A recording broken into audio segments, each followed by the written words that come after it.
everyone, I'm Alyssa. And I'm Brandon. And we're the Wagners. Wagners. We're a husband-wife duo who travel all around the country since 2021 for Brandon's travel nursing job.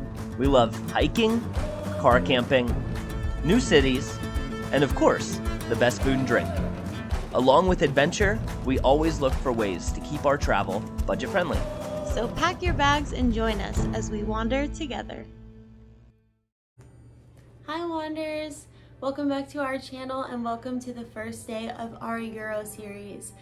So I'm really excited to share this with you guys. We spent, for our anniversary, we decided to do a little self-guided tour of Europe. So we have 3 days in Amsterdam, 3 days in Paris, 2 days in London, 1 day in Cologne, Germany, and 1 day in Frankfurt, Germany. So that is a total of 10 days abroad. So today we are going to explore our first day in Amsterdam. And if you guys watched the little introduction to this mini series, I shared with you that I am actually half Dutch, and Amsterdam is where my grandparents were born and grew up.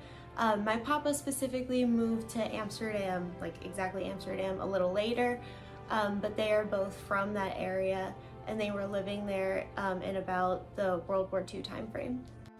So we were actually lucky enough to get some addresses and names of places from their past that we're going to explore, and today is going to be no exception. Today we're not actually going to spend that much time in the city of Amsterdam. We're actually going to head out into the beautiful countryside and explore the Zaans Schans area, which is the Windmill area, and there are 7 fully operative still windmills, and one of these windmills, Het Pink, is where my Oma had her first job. Well, her first professional job at least. Her family owned a bakery that we'll also see, and that was where she helped out first. So I'll tell you more about that when we get to the windmills, but first I just wanted to share some general impressions of what we had of Amsterdam and of Europe coming from the United States. So when we landed in the airport, we obviously had to go through customs first, and I know if you're coming specifically into the United States from another country, it can be a little overwhelming. So customs always kind of makes me nervous because I don't really know what to expect, especially if I'm in a new country where there is a language barrier. So let me just put everyone's mind at ease. First of all, the line was a little long for customs, but it was super easy. We walked up, they asked us where we were headed, and they stamped our passport and sent us through. And then just let me put everyone's mind at ease again about the language barrier. We practiced like a few just basic phrases in Dutch, German, and French. And guys, we didn't use like any of them. Like we said hello and thank you in other languages, but like pretty much like, cause we always try to start with their language just cause, you know, we want to be respectful that we are a guest in their home area. So we tried to use their language, but most of the time people would just hear our American accents and would just immediately speak in English to us, perfect English. So we really didn't have an issue with the language barrier at all. Just as a fail-safe option, we did download Dutch, German, and French onto our Google Translate app. I personally don't really like Google Translate that much. I feel like it is never, I've heard from a lot of people, native speakers, that it's not very good, but it is a good option, you know, if you're really in a pinch, but most of the time we didn't use it, and you probably won't either. So at the airport, they had the connections to all the different public transit options so you could get where you needed to go. We needed to go to Amsterdam Centraal, and then from there we were able to walk to our hotel. Guys, the public transit in all of Europe and Amsterdam specifically is amazing. There are buses, there are trains, there are bikes, like it's so easy. So we literally just typed in to Google Transit where we wanted to go, and it would tell us what trains, what buses we needed to take. And for Amsterdam, each city does it a little differently, but for Amsterdam, it was so easy. We literally didn't have to get any special tickets or apps. We just used our regular Apple Pay, and you tap onto the bus with your Apple Pay or Android Pay as you get onto the bus, and then you tap off again when you get off the bus, and then it charges you for your route specifically. The only thing that you should know about this is if, like us, you guys only have one bank account, you should at least have separate cards on your phones, because you know, you don't want it to count when you try to tap for the second person. You don't want it to tap you off. So I would just make sure that you download onto your phone each separate credit card that you have, so you can charge the credit card separately as you hop on and off the bus. Honestly, I just noticed that tap to pay in general is very, very common in Europe. We really didn't use our physical credit cards at all. Everyone was just Apple tapping, Android paying. So I would definitely download that onto your phone if you didn't already. And then just a quick note about service. Obviously it's going to be different depending who your provider is, but we had Verizon, and so we just paid $10 a day for service just for Brandon's phone. So we were able to use his phone for directions and transit and everything. So I only was able to use Wi-Fi whenever it was available, but I didn't have any issues tapping onto the bus without Wi-Fi, so you should be fine for that. But definitely don't worry about transit. There are many options. You can get wherever you need to go pretty fast and pretty inexpensively. So don't worry about needing rental cars or anything like that. That would honestly be a huge waste of your money. And don't even worry about getting lost. Just type it into Google and it will tell you where to go and you'll get there, no problem. All right, so with that, let's get started. Today we are headed into Zaans Schans, the Windmill district. Let's go. Once we checked into our hotel, we were super hungry, so we decided to get some Dutch pancakes. However, the place we went to, though it was super delicious, specialized in American pancakes, but don't worry, we will still make sure we hit the Dutch ones while we're here. So I got a sweet one and Brandon got a savory one, and then we did like half and half, which is a little trick that we learned from college, but anyway. They were both delicious, but I noticed I have been way underutilizing the savory pancake. It was so delicious. I think this was my first one, but it was so good.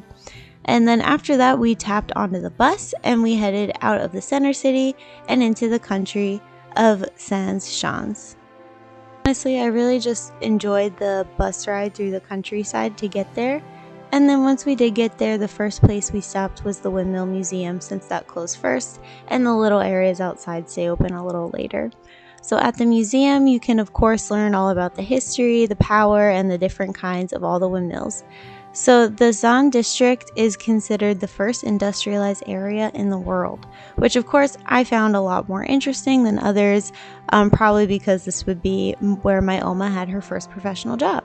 So my Oma worked at Het Pink, which I'm not sure if it was pink back in the day, but it is currently green. But anyway, that is an old oil mill, which totally tracks because later in her life she got a chemistry degree and became a chemist for Pompeian olive oil. So to get from her job in her home in Amsterdam to Zaans Schans, she would need to ride her bike to the train station, and then she would keep her bike at that stop, and then she would get on the train, and then when she got off the train, she had a second bike to take her the rest of the way to work. And altogether, this took her about less than half an hour. So at the Windmill, she worked on product development and quality assurance for a company that makes Nutella. So maybe you'll find this interesting, maybe not. But Nutella is like a really big deal in Europe, and I thought that was funny because I know it's not like new in the US, but I thought it was like relatively a newer product.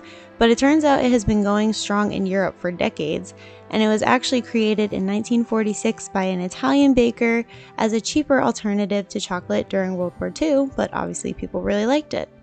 But anyway, attached to the museum, they have a section of original machines used to make ricotta cookies, aka biscuits as they are called in not the United States, and you can even add on your own experiences like making a wrapper. So if you want to visit this museum, it is 14.5 euros for an adult, which is approximately $15 and 62 cents. So the exchange rate is about every dollar is about $1.10 per euro. So it's pretty easy to guesstimate the price. But anyway, seniors and students are 11.5 euros, kids 17 and under are 7.5 euros, and a family ticket is 40 euros. Also, I don't know how many Dutch people will watch this video, but just in case they are our Dutch friends under the age of 30, you can actually acquire a pass called a CJP pass, or the culture card, which gives you reduced admission to cultural activities such as music, film, and theater, as well as museums. So if you have that card, the admission would be also the 11.5 euros. So this museum has a great audio tour in multiple languages, and unlike the one in Alcatraz in San Francisco, this one has spots on the walls near exhibits, so you walk up to them and tap your reader to it, and then it will start the audio for that exhibit specifically, which I liked a lot better than the continuous one because you can really take your time and don't need to follow an exact path and worry about getting off the path, so that was really helpful. So once you are done at the museum, you can walk around and enjoy the rest of the little shops that are in the outside area by the windmills. And you can visit the inside of the windmills, but sadly they were closed by the time we got there. But I will include the website in the description so you can pick the windmills that you are the most excited for. There's lots of options, but most are about €5.50 per windmill you visit.